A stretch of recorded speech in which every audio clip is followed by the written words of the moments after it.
So, for those of you who don't know, my name is Patrick Grimes. I'm president of WRO. Uh, this is the organization that started in January of 2020 in the wake of the scary flyers that were posted on all of our carports saying that we were going to be evicted when the management lease was up at the end of August 2022. And because of your support, showing up to City Hall, talking for a couple hours, we won a major victory that approved a new land use designation. So currently, the land that our mobile home park sits on is designated as mobile home park only. That's an additional layer of protection. It means that if someone were to want to redevelop this land, then they would have to go to city council because that would require amending the general plan. So while it could still happen, in fact, if someone was really intent, they could come to City Hall every year and attempt to do so. But it does give us a chance to come down to City Hall and put in our 2 cents there. So I am pleased that we have our first series of meetings here with our relatively new manager. He's been here for the last half a year. The second manager we've had from Evans Management, and that's Mitch.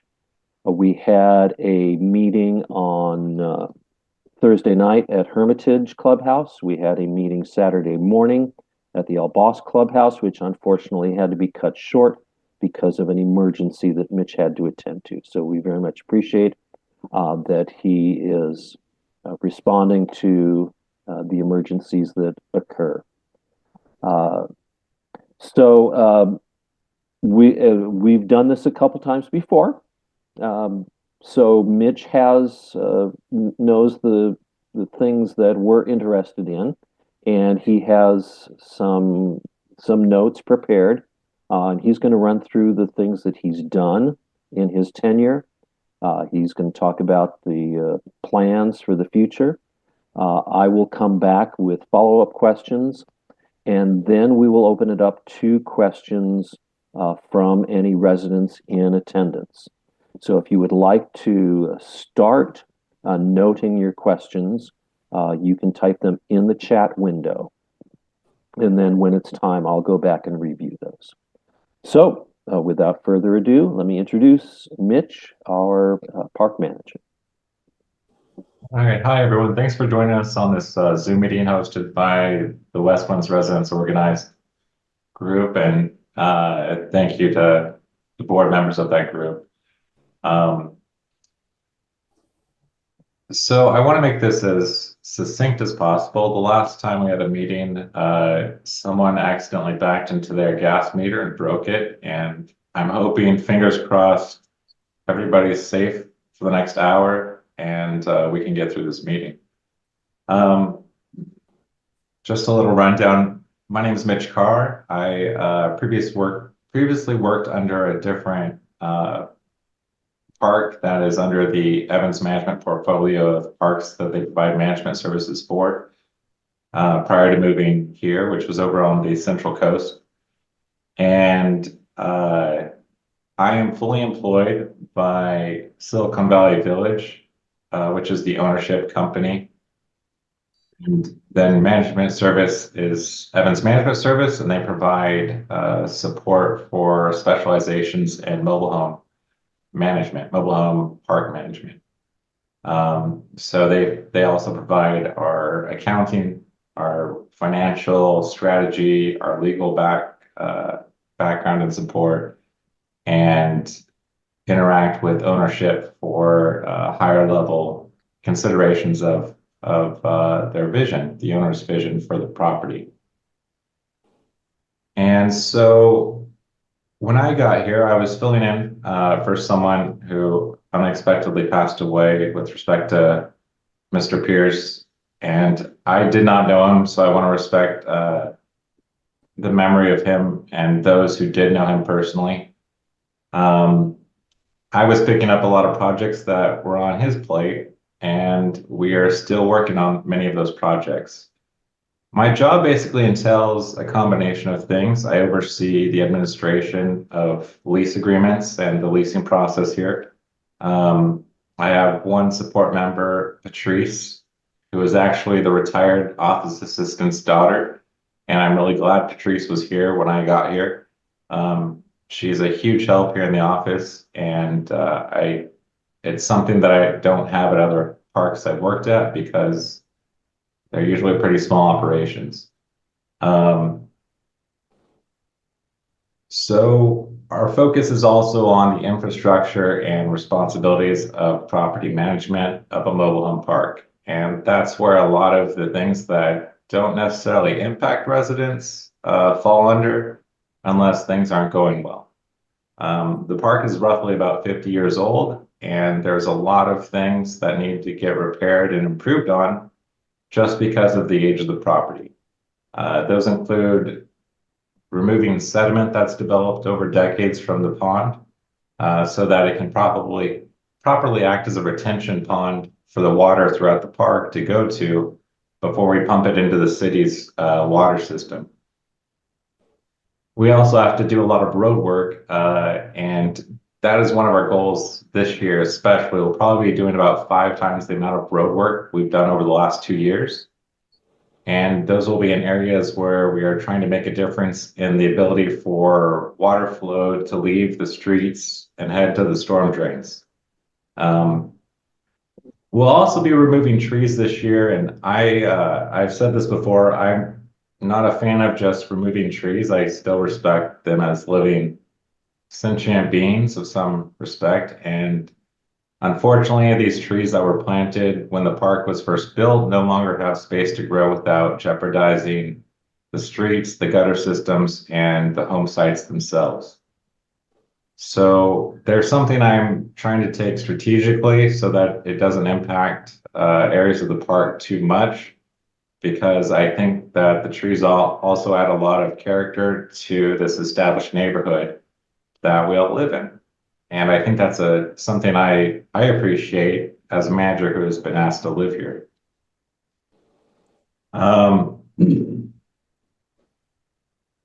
Let's see. We have a few updates since I've been here. One is parking. Parking was something that was coming up a lot in issues. I know that they put in a very strict policy with the program community boss and parking boss, requiring everyone to register. That is still in effect. The initial rules are still in effect that the guest parking spaces are for guests only, not residents. Residents, by their lease agreements and the park rules, are required to use their carports for their parking needs. What we've done is expand the use of the guest parking for residents for specific purposes. There's now 5-minute parking for residents in the mail section, and they can do that without registering in order to run up and get their mail and go back to their vehicles. And I encourage everyone to do that instead of parking in the red zone, because the red zone is a city law, it's not a park law. We are required to have our streets considered fire lanes for the safety of everybody and vehicles to get in and out of the park in case of emergency or fire. That also means that the tow trucks by law are allowed to tow from those red zones without authorization. And so that's not something that we interact with the tow trucks to do. It's a part of the laws that the city of San Jose allows. We've also allowed for amenities parking. Amenities parking is if someone is going to use the pools, the fitness room, or the laundry rooms, they're allowed to register for up to 2 hours to use those facilities. If they're caught abusing it, we will cancel their ability to use it and eventually tow if they continue to try to use it. So I'm asking you not to do that. But if you are using the pool or the fitness room, or the laundry and you need to drive over to do that, you have a way to register your vehicle for that time as a resident rather than a guest. We also have updates to the laundry rooms. We'll be adding devices that allow for mobile payment rather than the card system that residents who use that are familiar with. It is going to be in place at the end of this week. We're having some issues with the company to figure out the timing specifically, but I hope to announce that later in the week once those are installed with instructions on how to do so. For people who have the old cards, they'll be able to request a refund from the company to get the money on the card back. All right, pools. As I've said in previous meetings, when I got here, I had the opportunity to meet a lot of agency regulators on aspects of the park that are in need of upgrade and repair to bring up to code. And one of those areas are the pools. Last, I believe, July, we found a broken pool drain cover in a pool, and we filed for a permit to repair it, which would usually be a 1 to 2 week process. And it came to the attention of the county health department that our pools have grandfathered in piping. And so now we're in negotiations with them to explain what we've done to counter the safety issues of that type of system so that we can replace the pool drain cover. Unfortunately, it's drug out and it's taken months now to get them to accept that type of replacement. So I apologize very much for those hoping to use the Spindrift pool. It was never intended to be closed this long, and I really am trying to get it back and operational as soon as possible. We also need to install new pool enclosure fencing. So over the next month or two, you'll see fencing going up around all the pools that are within current standards for safety reasons. One of the benefits of that is that we'll also be installing electric access handles on the pools and other areas over the course of the year to better allow for people to participate in the use of the pools, the laundry rooms, and the fitness rooms with electronic access. And so we will be replacing the key system with plastic fobs and app access so that people can use their phones to open the gates, or a keychain like fob. Let's see. Oh yeah. With the fires in LA, it's really impressed the importance of our safety codes. Over the last couple of years, the HCD has issued violations that we have talked to residents about in regards to their house and their sheds and other aspects of their home site. The rule for home sites is that any building that's combustible needs to be 6 feet away from neighboring combustible structures. Now, if everybody in the park were to put their shed at the end of their carport, everybody would be fine because the shed would be on the same side of each house. But things haven't developed that way. And so over the next year, we'll be focusing a lot on coming to homeowners to address corrections for the compliance of safety codes. If you'd like to get ahead of that, I really appreciate it. You can measure the distance between your shed and your neighbor's shed and see if it's 6 feet apart. If they're metal, it's okay, but if they're the 3 materials we allow, masonite, actually masonite's okay too, but the pressure treated wood, and what was the third one? I'm sorry, I'm slipping. Plastic. Plastic, yeah, plastic isn't allowed, and I know there are a lot of plastic sheds in the park. So those are things that I'd like to address slowly. But if you're thinking about buying a shed right now, don't buy plastic. All right. And then I have to ask you to sign up for front steps. And if you haven't filled out an occupational, or excuse me, a occupancy form, please do so. These forms are required for residents to update our park on the tenants that you have in your home. And it allows us to contact you in case of emergency or something happens like the recent mail thefts. So if you see the forms coming to your door, please fill them out. You can take a photo and email it back to us. It just allows us to update your accounts so that if there's any reason we need to contact you, we can do so simply. And that's about it. I'm going to keep it short that way. All right. Are there any questions right now from residents? Well, if I can jump in and let's recap. Um, Thank you for covering all of the basics, Mitch.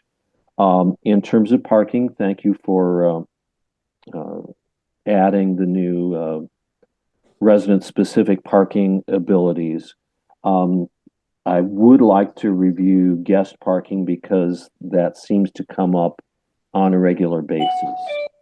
Now, the guest parking is limited, but the limit is pretty big.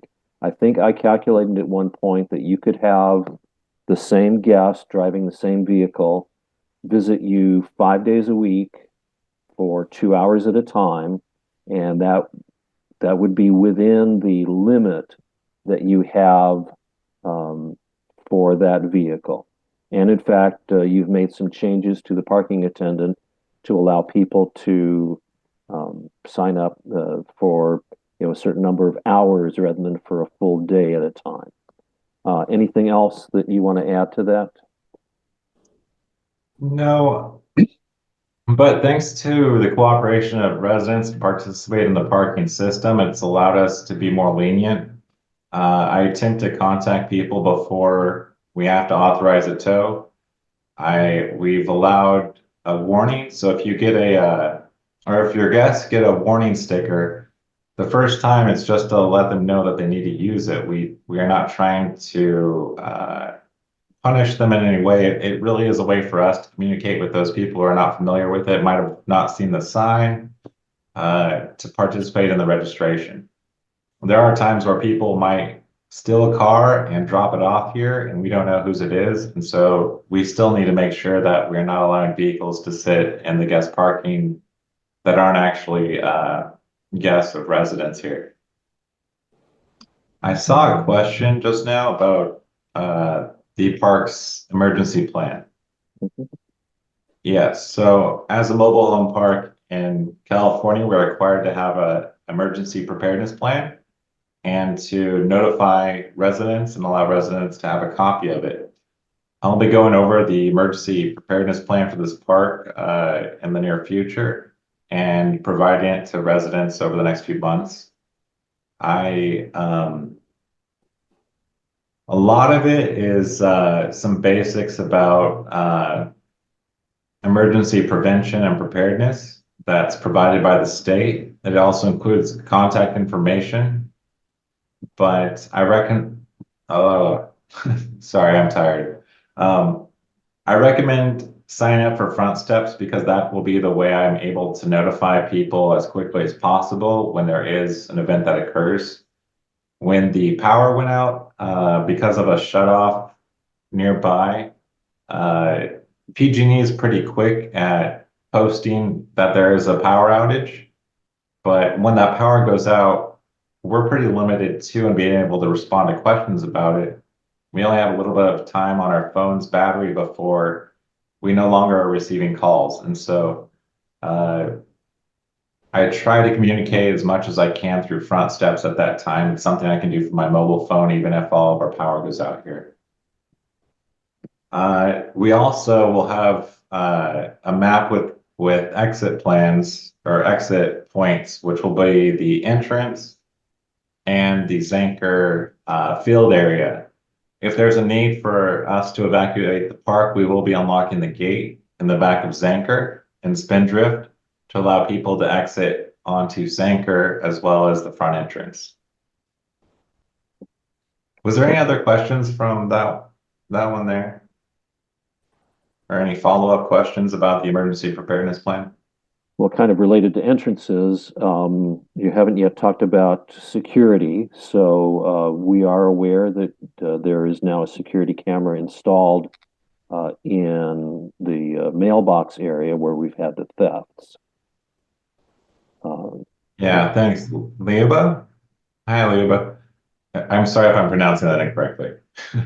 Um, yes, when I got here, one of my priorities has been establishing a larger security camera system than the old ones we have. To be honest, the company that managed the park prior to this took a lot of the hardware, and so we were shorthanded when it comes to security. Um, Over the last few months, we've been able to get approved a large security camera project that extends throughout the park and will allow us to develop more security cameras off of that in the future. Um, our security camera technician right now is actually on site. He'll be on site and his partner for the next couple of weeks installing everything. He's been in our office the last few working days, and once they have this office established, it's actually its own network system. So it broadcasts to the other locations where cameras exist. Um, you'll see a change at the mailbox. The mailbox cameras we have there, while they're good, they're actually our temporary setup. We had those cameras installed with a separate Starlink system just so we could have cameras there while we were finalizing the larger project of security cameras. And they've been a big help since the mail thefts have occurred. There will be cameras at the front entrance. Those cameras will include license plate readers so that we will have data on cars coming and going so that we can notice if there's suspicious vehicles entering the park, and also if there's some type of crime that occurs within the park, we can support law enforcement and providing what information we've captured.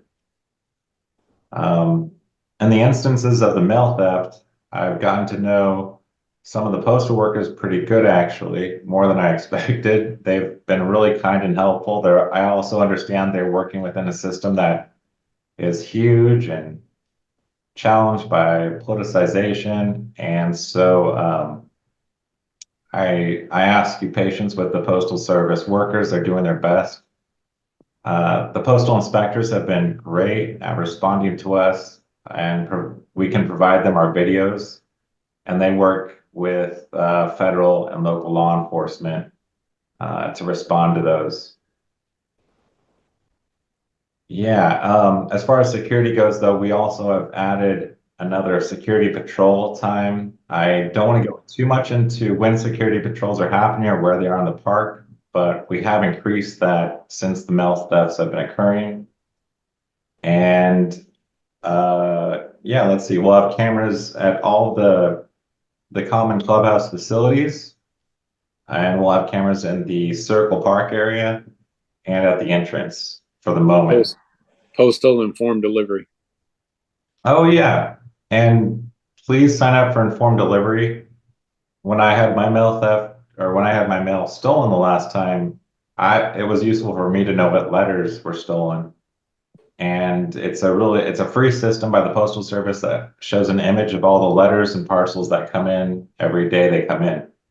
So it gives you a good idea to turn to in case there was actually another theft where these boxes are hid. The way the boxes have been entered into is that somebody has either copied or stolen a master key from the post office's keys that they may be selling, copying and selling. I don't know, but they work in some of the boxes. I've noticed watching the person do it.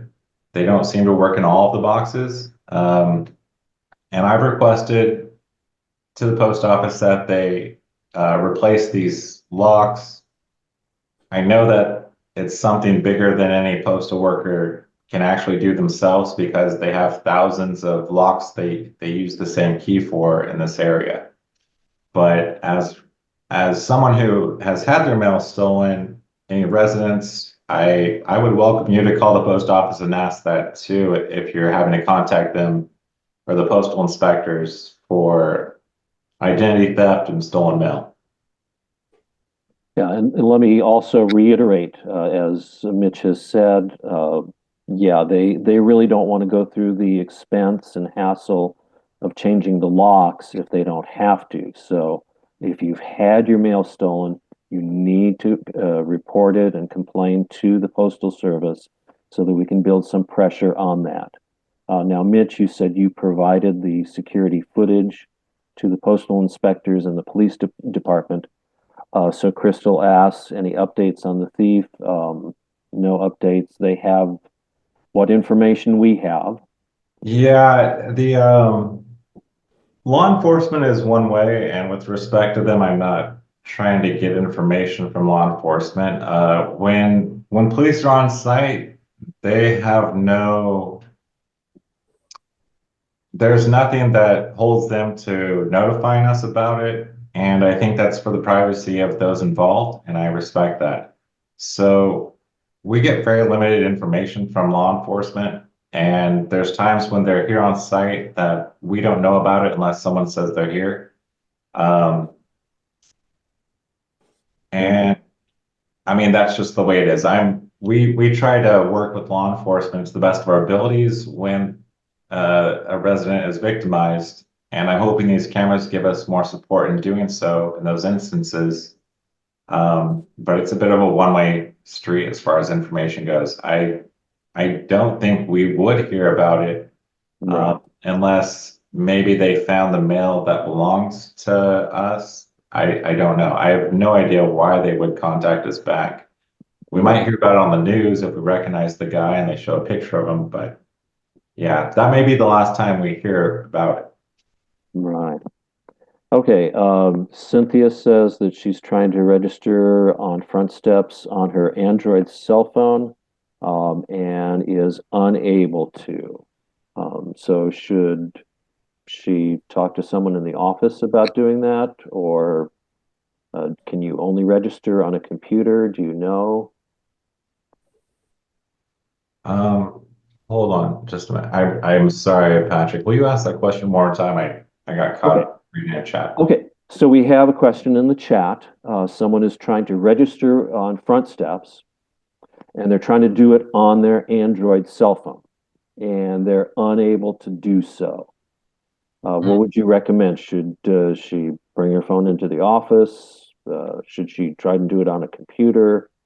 I'd appreciate that. If she comes into the office, we might be able to help her from Android. I'm less familiar with Android. I've been an iPhone user pretty much since 2007, and I don't even use all the features it offers anymore. But Okay. yeah, please, whenever I try to register, yeah, please come in. If there's a way we can help you register on the computer, we'll do that as well. Okay. Um, Then a separate question for suspicious activity. Should residents first call the on-site security patrol, or should they call the office, or should they call the police? Great question. If you believe it's suspicious, I recommend you call the police. Um, our security patrol is available during certain periods of the night, but they're not always on site. They cover some other properties in the area. And calling me, I can only do so much. If it's a suspicious activity, just like in any other neighborhood in San Jose, we have to call the police. Okay, and if it's so if it's life-threatening, definitely call 911.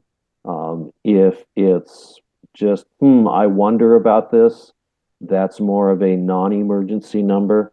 If you have one of the WRO magnets, we do the current version of those magnets lists both the security and the emergency and the non-emergency police numbers.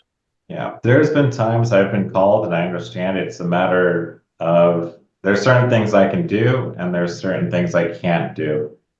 And that's based on my own responsibilities under Evans Management's park manager laws, or excuse me, rules.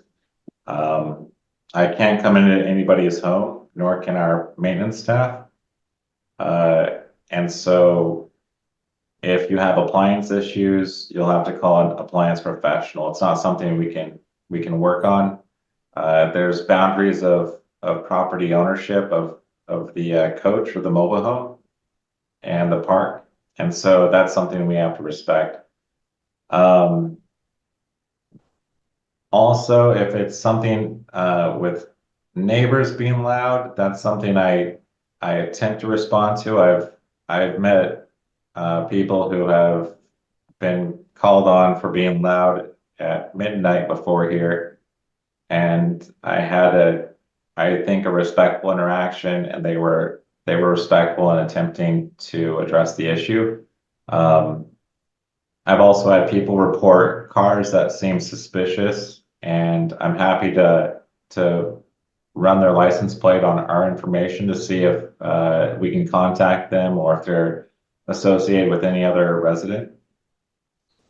But yeah, unfortunately, I'm not a law enforcement officer, and this is not a private community. We still have to we still rely on the same city services that everybody else does in San Jose. So certainly if you or someone else seems to be in danger, call the police.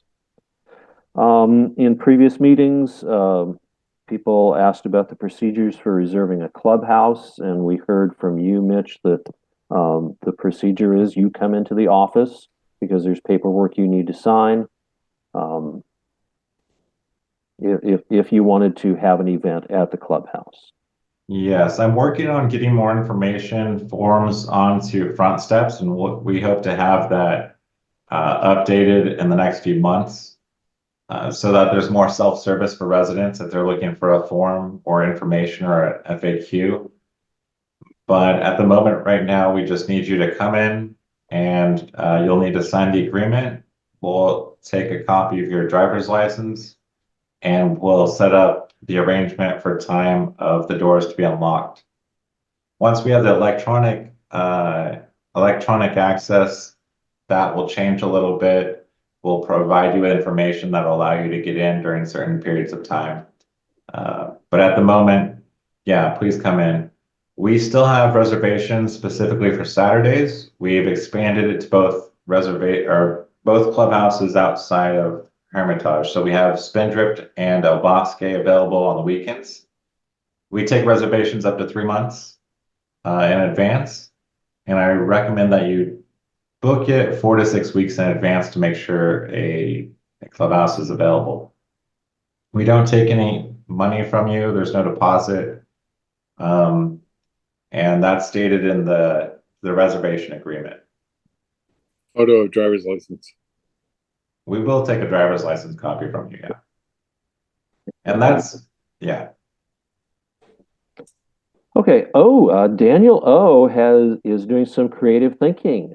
We've talked about security of the mailboxes, and you've talked about the new fences with the fob system around the pools. Let's put those two together. This is an interesting idea. Could we fence the mailboxes and use the new fob system to unlock those doors? I don't think that's a bad idea. And yes, I can float that with ownership. The fencing project that we are going to begin is going to happen in the next 3 weeks, I hope. Yeah, no, I think that's a great idea. And yes, I'm happy to consider that. In some ways, we don't want to create more of a gated community feel. And but if we don't have any changes to the current situation, we may have to find other solutions to protecting our mail, unfortunately. I'm also encouraging all residents to check your mail daily. Sometimes I don't do that, but if you know you receive mail and you take it out, it can't be stolen. And I in no way am attempting to victim blame anybody for mail being stolen out of these lock boxes. That's something we should all be able to trust. And it's unfortunate and disappointing to me that that is the very thing that's been compromised. Okay, so So thank you, Mitch. But no guarantees. The expense would have to be approved. But yeah, that's certainly something to consider. So thank you, Daniel. Patrick, couple things. Mm-hmm. Additional speed bumps, especially at the entrance, and then also update on the pickleball court. Okay. Yeah. So there's a group that asked for a pickleball court to be painted on the basketball court. They currently have temporary nets that they bring out and use. We don't have nets to set up at this time, but we will be painting the official court size on the areas where there's the hopscotch painted on it for the pickleball group. And that will take place in the next week. Although they're out there with chalk right now, but we'll define those lines so that it can save their chalk. Speed bumps. Do fob keys still work in a power outage? That's a great question. The system that we're going to install is to be determined specifically. From what I understand, we'll have backup power to those access points so that if power goes out, those still will remain working for a little while. But I'll have to learn more about that with our vendor and get back to you on it. More speed bumps. More speed bumps. So I would like to install more speed bumps, but it's we get into layered projects at that point. We are going to be repairing a lot of storm drains over the next year to 2 years. And some of those areas we're finding there's sinkholes. So it's going to require road work on top of that repair. And then there's other areas where we're going to target for repair right now. And so I want to have that completed before we start adding speed bumps in again. So any more speed bumps, it probably won't be until the fall, if not spring of next year. Okay. Then you mentioned the Los Encinos Pond or Los Encinos Pool or Los Encinos Swamp. Various people call it by different names. And I understand, it still needs to be scheduled exactly when this is going to happen and how it's going to happen, since there's no free space where you can drive a truck from our streets onto the pond area.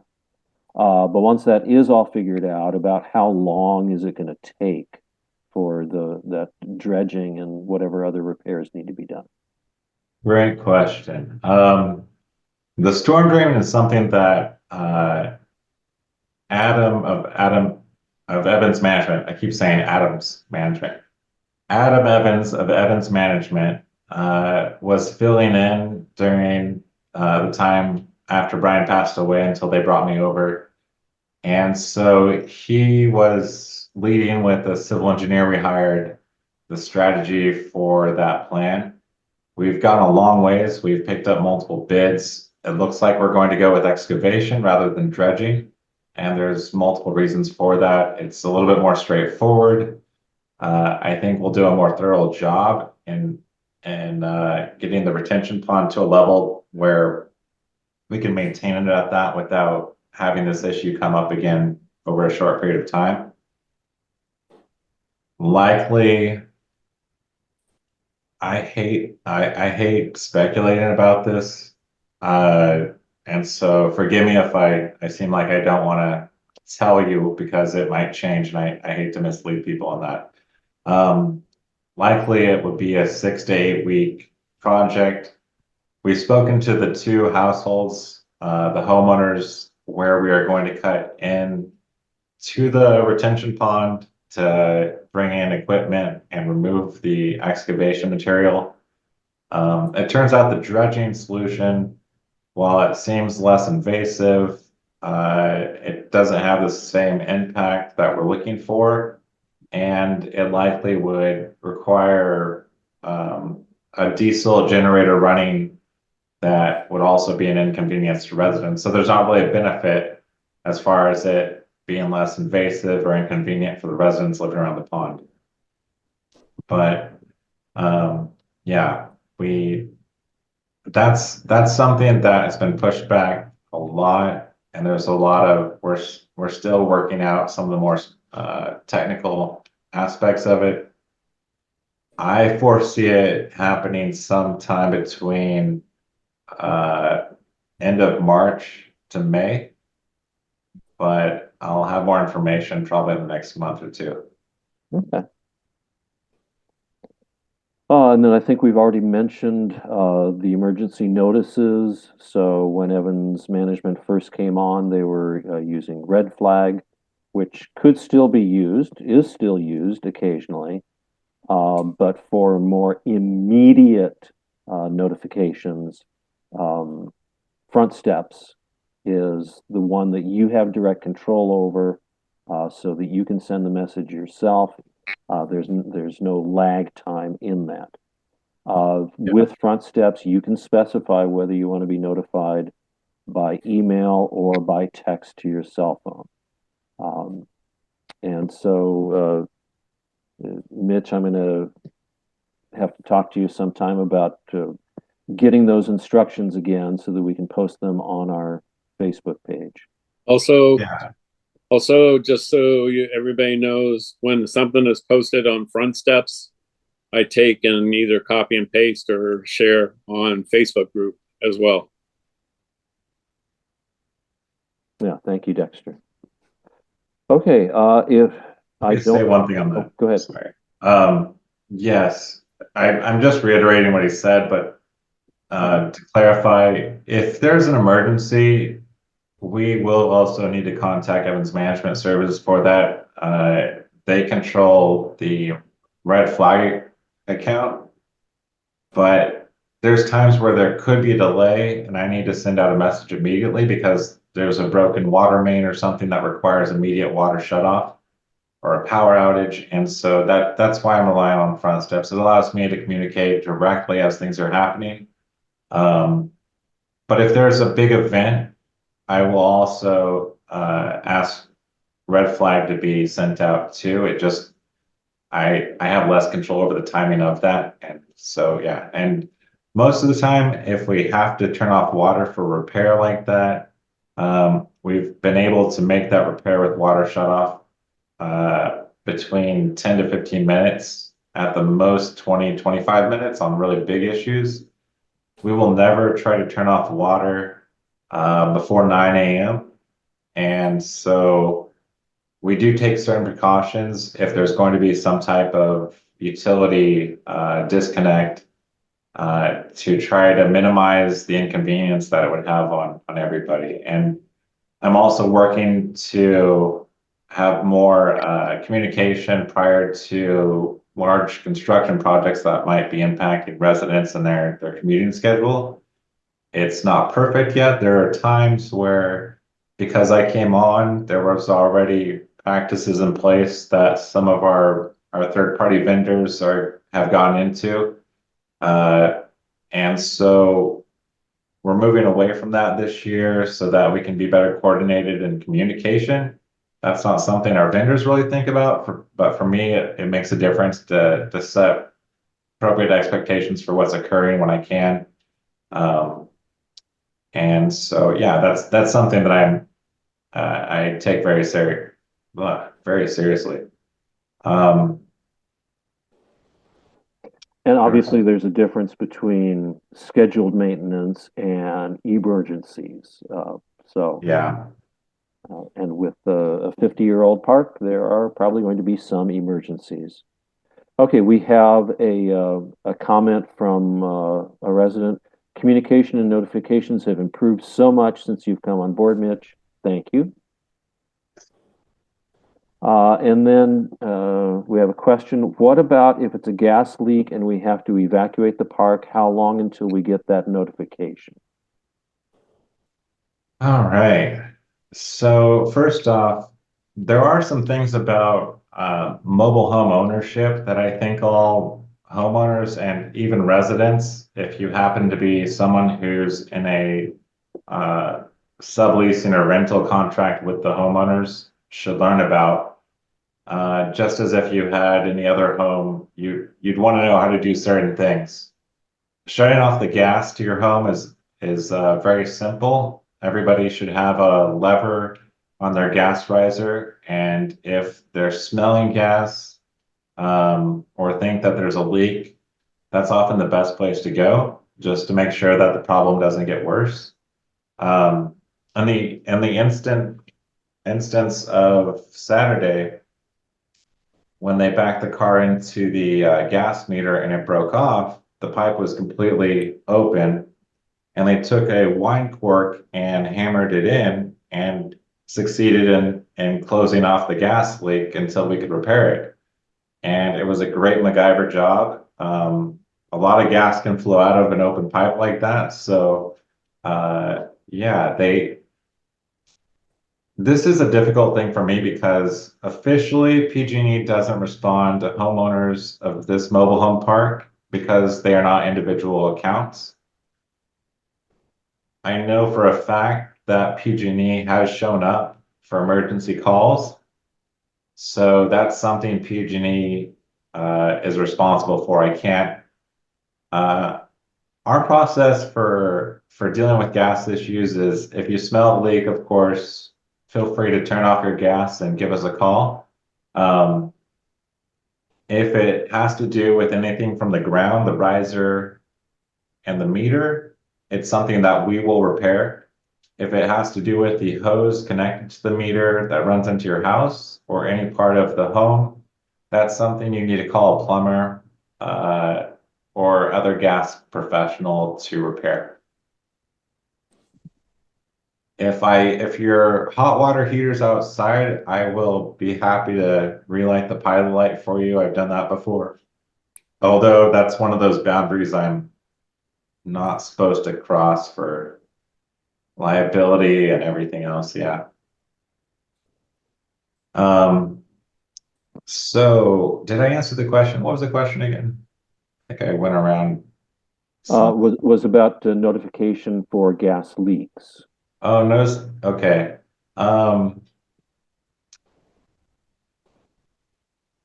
If there's a gas leak requiring evacuation, I guess that's a theoretical I don't know how to talk to, just because if there's a gas leak, we may have to shut off the gas and there will be notification about that. So it's more likely that the gas would be shut off rather than the park having to be evacuated. Yeah, that's what I'm thinking too. Of course, if there's some type of fire, we may send out notifications for evacuation just to be on the safe side, depending on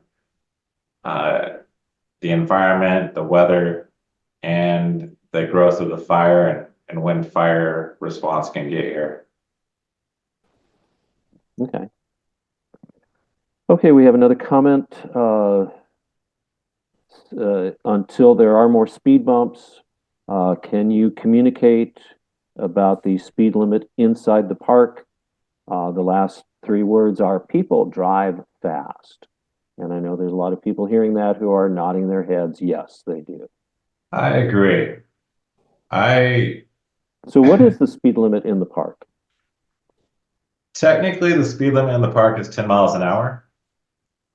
I wish it was 5 miles an hour, to be honest, but I'm sure at times people would be frustrated with controlling their car at 5 miles an hour.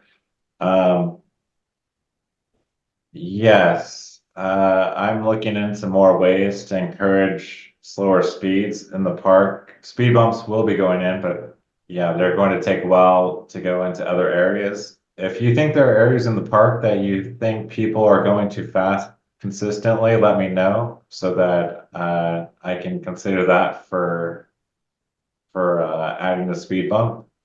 And I'd be happy to send out a notice to ask people to slow down. It's yeah, I mean there's children that go to the bus and get off the bus, and there's people walking their dogs. Yes. I've followed people that were speeding to their house to remind them to drive slower, um, without trying to creep them out or intimidate them. So yeah, I'm happy to send that out. Okay, and then the follow-up, I'm going to take this slightly out of order in the chat. More visible stop signs, repaint the markings on the ground. They have specific locations. And so again, sounds like you're saying it would be good if there are things that need to be areas of the park where some sort of speed control needs to be prioritized to either visit the office or give the office a call to let them know. Yeah. Is it okay to park near mailboxes and registering on the amenities site when parking full near clubhouses? I couldn't find parking near fitness center. I think that's a really long walk. Um, Going to the fitness yeah, center, I guess. I'm sorry, Cheryl. I'm not trying to question that. It's just that we have three full strips of parking spaces around Hermitage where the fitness center is. And so I definitely recommend parking close by. We may confuse it if you park out there. I definitely wouldn't park in the 5-minute parking spaces for residents because those areas we try to save for residents to pick up their mail anyways. Even though guests can park there and register. But Okay, if so you're counting that maybe often, the let me laundry know. room Yeah. would be a better location if there's no parking next to the. I mean, there might be during the weekends, I understand that I realize that the guest parking can fill up pretty quickly during some weekends and holidays. Yeah,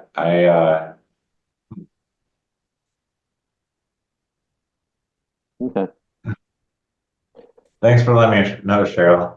I will be aware of that if I see that, and I will attempt to contact the person that it's registered to before towing it. And our security cameras are going to allow us better oversight of that, so we can just quickly check and see if the people registered for amenities are using the amenity and clear it if there's a question of that violation. Okay. You mentioned trees and that you were going to be looking specifically at trees where they're uplifting the gutter and creating puddles.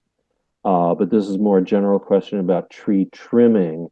Yeah, I haven't heard you brag about how many trees you've trimmed in the last year, but that's been a major focus since Evans came in, right? Yeah, I actually went over budget on tree trimming this year, and I'm hoping to get a little bit more strategic with it so I can hit my own business goals on that. But yes, we're going to be taking more responsibility of tree trimming anyways. In the park rules, there are certain expectations on a home site, the homeowners of each home site for certain landscaping. I realize they put a distinction between park trees and trees that were planted in the home site yards. So there is that shared responsibility between homeowners and the park on that. But we will be removing some of the mature trees. Yeah. If they're causing significant problems. Right. At the moment, we're going to be specific to areas where we will be doing road work and repairing gutters for better water flow. Okay, but certainly if a resident has an issue with the tree in their yard, say the branches are overhanging and threatening to break on their roof, they could come to the office, you could take a look at it, and you would be open to trimming that tree. I'm Israel. reading into the question there. Oh, that's okay. Israel asked a question. Also, to get more visible, the stop signs, repaint them on the ground, especially in Hermitage and the office, and is the exit out of the park. The other day, I almost got hit by another car that didn't see the stop sign. There's one there, but it's three ways exit. Sorry. So I think to answer your question, am I pronouncing that right, Israel? Does Israel have a mic? It's okay if not. Yeah, that's correct. All right, thanks, Israel. Evening, by the way. So yes, there will be a lot more repainting, and that goes back to having to do things in a certain order. The road work that we just approved and we're finalizing will most likely take place starting in February. And we'll probably go through 3 phases of road work over the course of this year, 3 to 4. And once that road work's done, I'll be able to repaint a lot of the stop signs on the ground and increase the visibility of those. And yes, we're also updating the signs and purchasing more reflective signs. There's new 10-mile-an-hour speed limit signs throughout the park, or at least around the circle right now. And that'll continue throughout the year too. Something I haven't mentioned in prior meetings, but driveways. So I don't know if this started with the previous ownership or with Brian, but there was a waiting list of people that asked for driveway repairs. And they were told it might be 2 years. We got through about half of the list last year, and that list will be completed this year, most likely by the summertime. This year, we budgeted for more driveways to complete, and I also have to determine certain driveways where people didn't ask for a new driveway, but their driveways are in a state that it's very severe, and we're going to be repairing. We'll have a new driveway vendor this year. We're working with a new company, and the driveways will be repaired same for same. So if you have a concrete driveway, we'll repair the concrete driveway. If you have an asphalt driveway, you'll receive repair for the asphalt driveway. If homeowners would like to have a concrete driveway and they currently have a asphalt driveway, that's something that they'll have to be responsible for providing us a plot change request and paying for construction themselves on. Okay, so if somebody wants to upgrade their driveway, they should come notify the office. But otherwise, if you were told you were on a list, it'll probably get done by the summer. Right. If you were on the list for the last 2 years for the driveway repairs, you will have your driveway completed at the first half of this year, guaranteed. I'm going to make sure of that. So there's no more waiting for people who have had expectations for years now. If you ask for your driveway to be repaired, most likely I'm going to start the list for next year because we've already determined our budget and how many we're going to be able to complete this year, and I need to make sure that we fill that list with very severe driveways. So that's the current state of driveway repair. Okay, appreciate that update. Okay, we haven't had any more questions in the chat for the last few minutes. It is 8 o'clock. Okay, question just came in.